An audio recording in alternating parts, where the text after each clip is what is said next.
Žinios, naujienos, skaitykite, pirkite Liugarduko presą.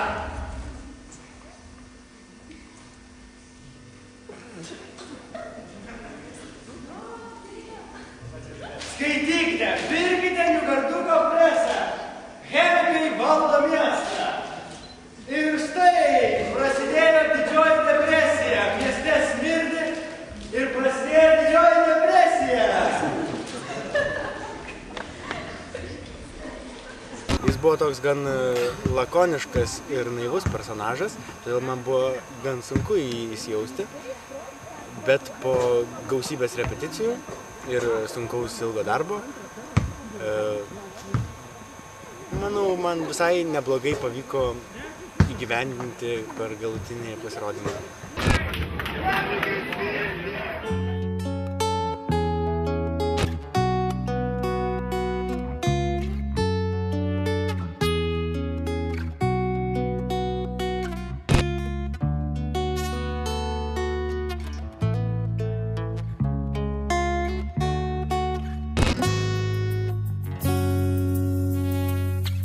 Koks dabar gabalas? Nieko, gerai. Po 7 kažkoks 8. Nieko nereikia.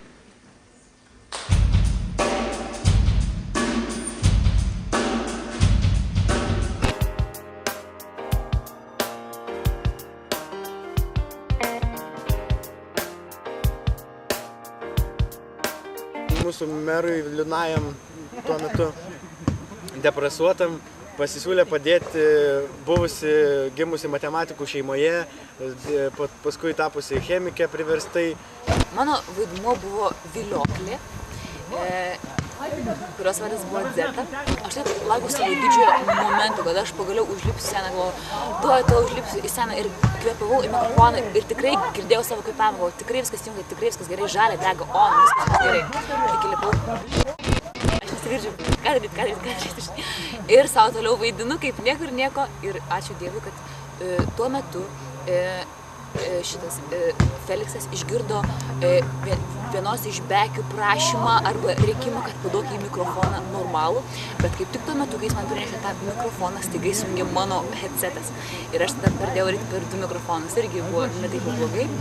Viskas iš esmės buvo neblogai, sakyčiau, nes nesusimėčiau tuo metu. Viskas normaliai, bet biškį liūdna vis tiek buvo.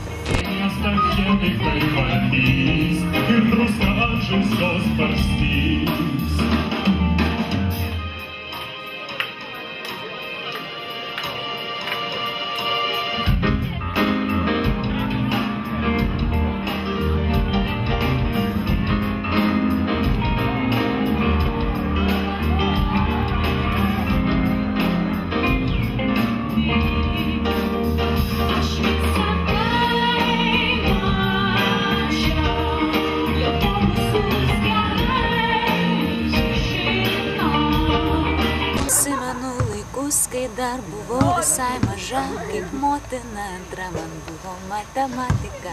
Taigi štai tokia mano istorija, kad man iš tikrųjų matematika visada labai patiko ir kažkaip tai per klaidą, nes kartais mes iš tikrųjų negalim pasirinkti ir patenkam į blogas rankas.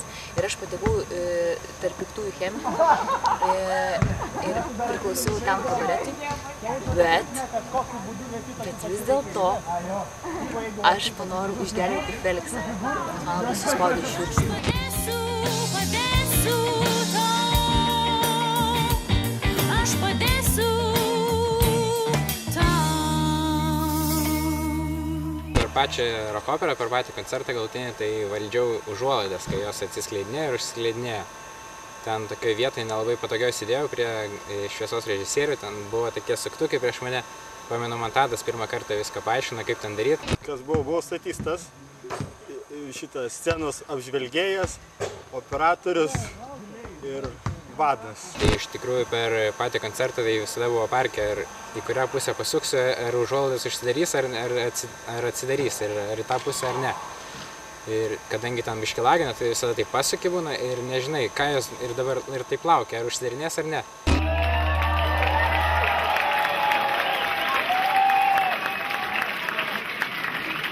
Aš išviliosiu, atgausiu titulą iš chemikų vado konferencierių.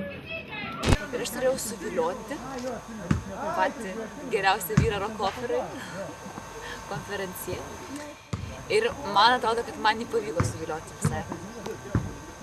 Ir iš tikrųjų aš buvau gerėti. Buvau geroji baltoji dzeta.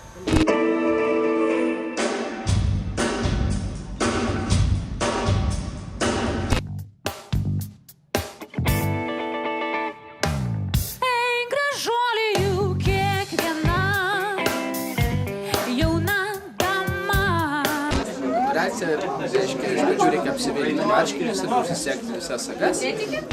Demonstruoju, tiesiog švelniai judesiu, dabar visi jie apsukam. Tikrai dainininkai nebepradainuoja. Grojau klavišinių instrumentų. Yamaha PSR 180, gamybos 98 metų, su diskeliu. Nebuvo esbiškės in-auto, tai va čia bėda. Nebrangus, buvo 10 000, prieš tai dabar kainuoja 200 turbūt. Su tavim mane veš, jėga valdžia, turi visą tai, galiu bet ką. Per patį renginį, kai pašokau, jaučiausi, kad visas jėgas tiesiog atidaviau, įsijaučiau, šypsojausi, viliojau. Bent jau pasiūta, tai akys buvo. Pažvelgi čia, kaip juda klubai.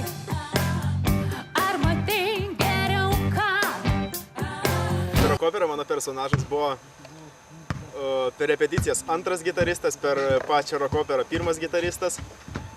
Įdomiausia buvo tai, kad praktiškai turbūt visą koncertą manęs negirdėjo visi žmonės.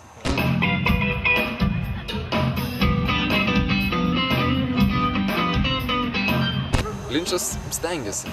O galbūt nesigilinsim į techninius dalykus, susmoviau.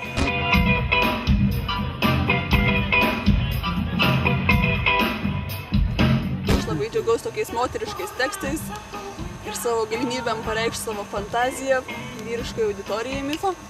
O striptizą, kadangi aš pažinau striptizo šokėją Vilgailį, prieš akis ją kasdien matydavau, visada galvojau apie ją, tik tai ir apie ją.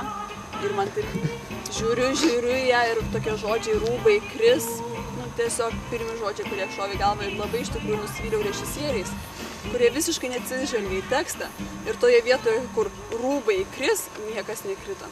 Manau, ne aš šiandien nusivyliau. Zeta viliodama konferenciją bando tą titulą kažkaip atimti. Na, tai nepavyksta iš pirmo karto.